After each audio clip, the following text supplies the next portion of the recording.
Assalamualaikum warahmatullahi wabarakatuh. Alhamdulillahirrahmanirrahim, kembali lagi dengan saya.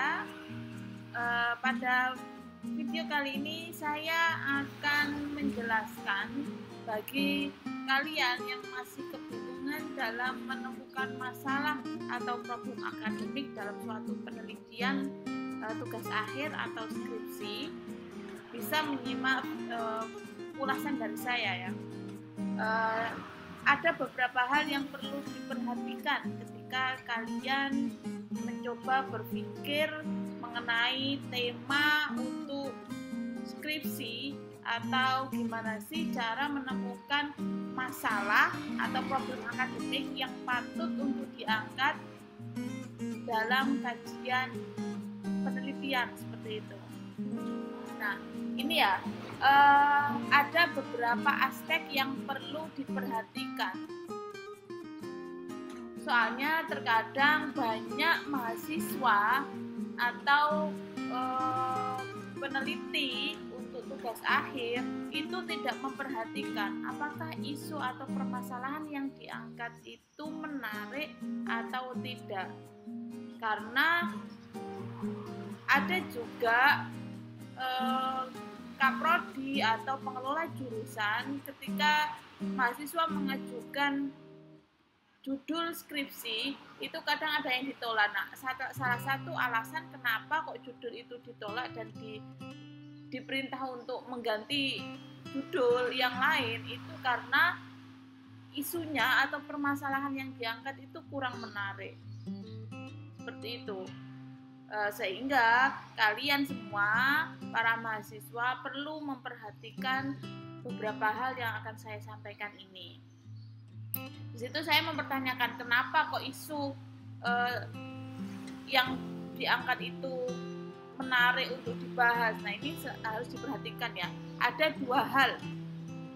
Saya membaginya menjadi dua hal. Yang pertama adalah kenapa kok menarik, itu berkaitan dengan akademik, dan yang kedua berkaitan dengan policy atau kebijakan. Nah, ini yang harus dicermati atau ditelaah baik-baik ya. Nah, yang berkaitan tentang pure akademik atau dunia akademisi, dunia pendidikan, itu mengenai masalah teori, konsep atau suatu metode. Permasalahan yang kalian angkat dalam penelitian itu berkaitan dengan perdebatan teori, konsep, atau metode tertentu atau tidak. Nah, kalau berkaitan dengan hal tersebut, maka itu disebut penelitian menarik yang berkaitan dengan suatu studi akademik seperti itu. Yang kedua, berkaitan dengan pure policy atau kebijakan. Misalkan seperti masalah sosial yang sedang terjadi atau budaya yang berkembang, lalu permasalahan agama di masyarakat atau juga mengenai permasalahan yang ada di pemerintahan. Nah, itu kira-kira isu atau permasalahan yang kalian angkat itu berkaitan yang mana? Yang berkaitan dengan akademik atau policy seperti itu. Kalau yang berkaitan tentang akademik itu saya bagi lagi ada dua. Yang pertama, isu tersebut berkaitan dengan permasalahan perkembangan pengetahuan. Kira-kira permasalahan yang kalian angkat, isu yang kalian angkat itu ada keterkaitan dengan perkembangan pengetahuan atau tidak.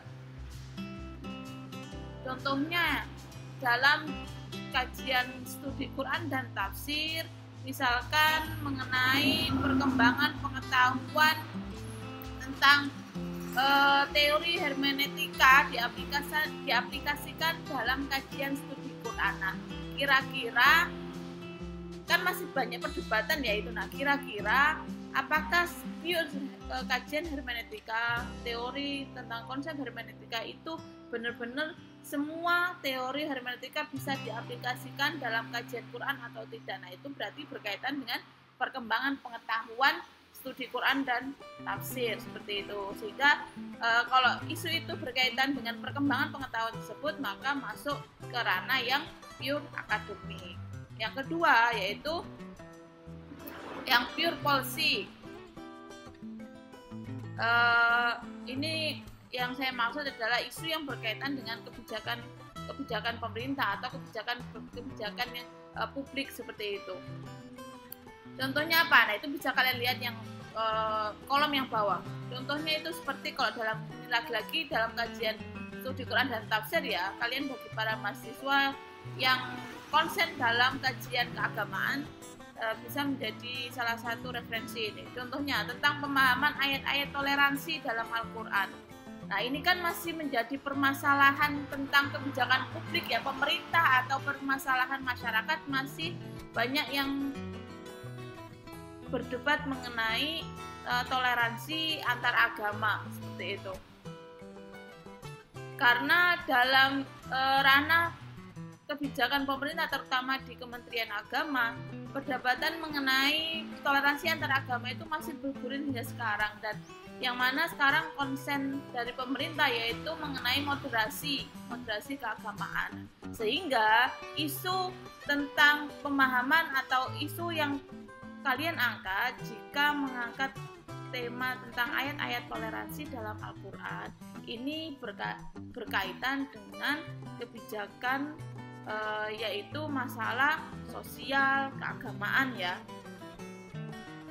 kan, karena permasalahan di masyarakat di Indonesia utamanya mengenai tingkat toleransi beragama yang bentuk masyarakat Indonesia sendiri itu kan multikultur ya, beda banyak ras, banyak adat, banyak suku, agama juga banyak perbedaan. Nah, sehingga perlu untuk mempunyai suatu konsep tertentu untuk mendamaikan atau agar masyarakat yang berbeda ras, suku, adat, budaya, dan agama itu bisa merasa menjadi satu, yaitu bangsa Indonesia, tanpa memperdebatkan agamanya apa, sukunya apa, adatnya apa, rasnya apa, dan sebagainya. Nah, kalau isu tersebut berkaitan dengan hal-hal yang sedang terjadi dalam pergolakan di masyarakat, itu masuk ke pure policy. Nah, kira-kira isu yang kalian angkat, permasalahan yang kalian angkat, menariknya itu dari sisi yang akademik atau yang policy. Nah, itu harus diperhatikan ya, harus kalian perhatikan, sehingga ketika kalian mengajukan ke pengelola jurusan, pasti pengelola jurusan itu akan menanyakan bahwa permasalahan yang judul yang kalian ajukan tersebut apa sisi menariknya. Nah, dengan kalian bisa memetakan dua hal ini, kalian bisa memberikan alasan yang konkret kepada pengelola jurusan agar isu atau judul tema skripsi kalian tersebut bisa diterima oleh pengelola jurusan dan bisa kalian lanjutkan untuk penelitian. Seperti itu. Yang berikutnya, nah ini saya mengutip dari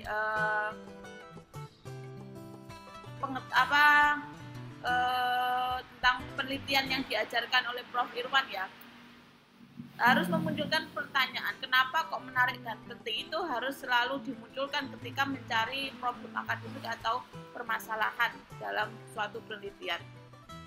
Ada dua alasannya, yaitu alasan empiris atau alasan teoritis.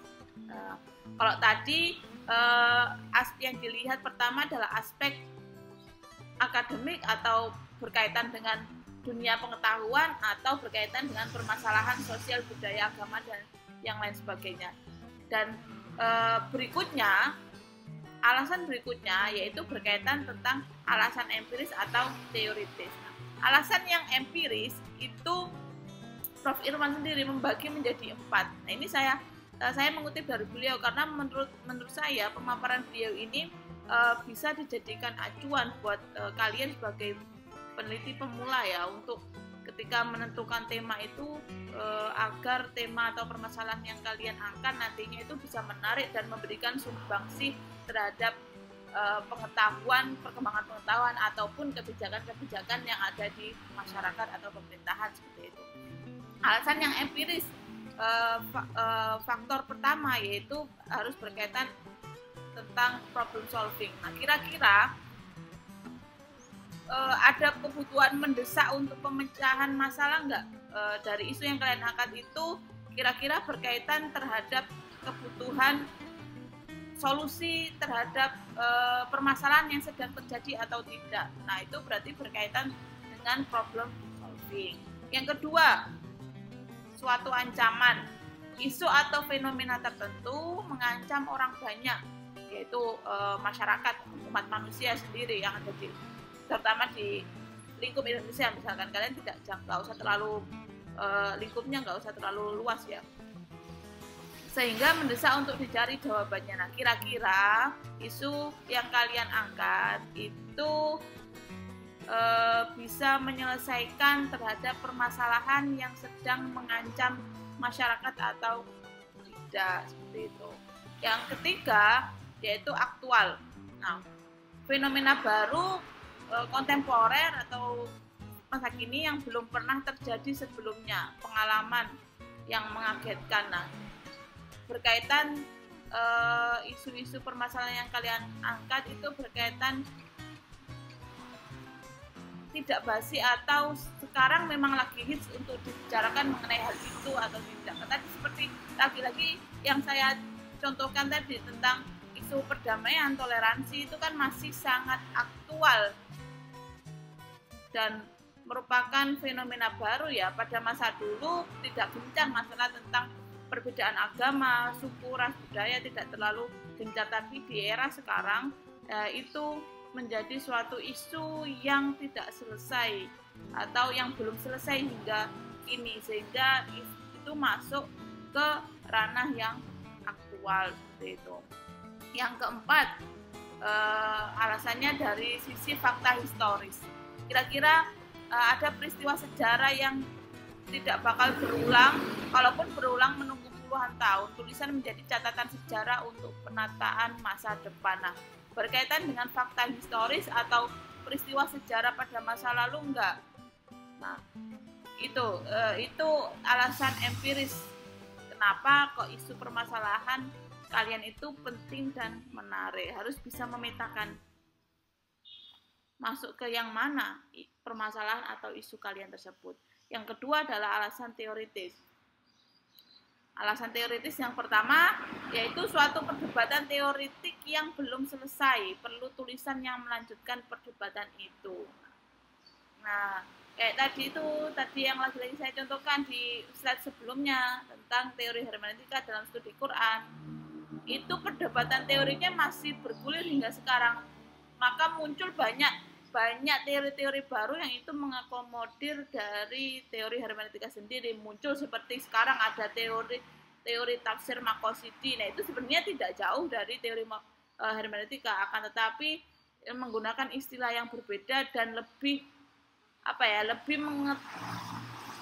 mencari jalan tengah dari perdebatan bagi yang pro dan bagi yang kontra terhadap teori hermeneutika dalam studi Quran, seperti itu. Nah, itu alasan teoritis yang pertama. Yang kedua, ada penolakan atas suatu temuan konsep atau teori yang dianggap cedera secara metodologis.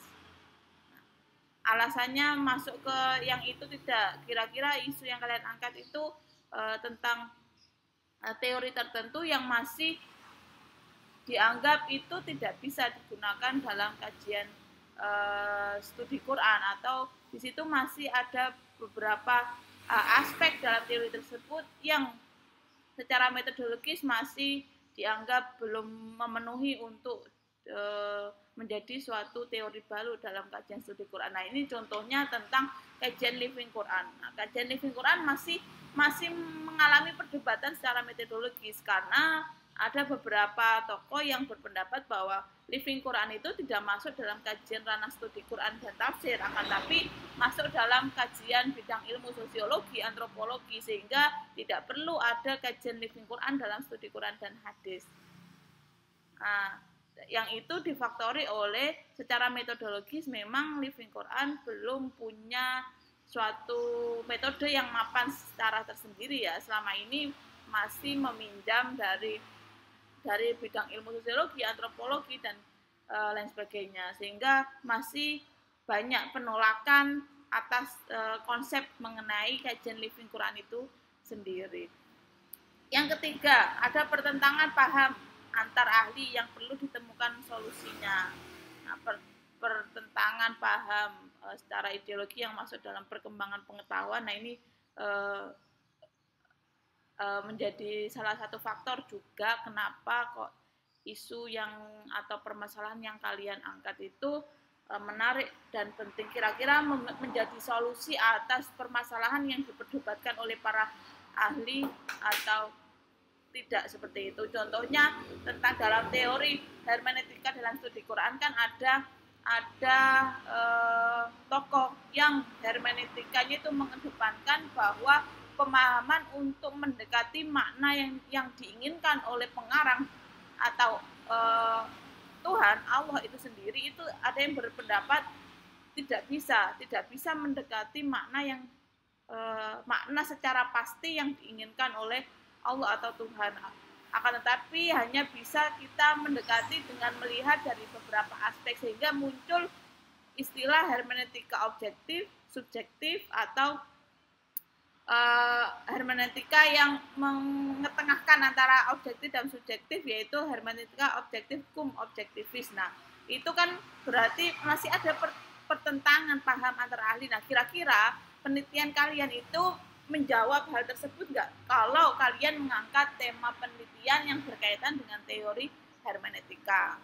Terus yang terakhir, nah ada teori baru yang muncul, perlu diuji secara empiris dalam rangka menemukan kebenaran yang lebih luas. Tadi kajian living Quran ya, itu merupakan suatu kajian baru yang masih perlu diuji secara empiris, sehingga masih perlu banyak kira-kira fenomena-fenomena praktek Quran di masyarakat itu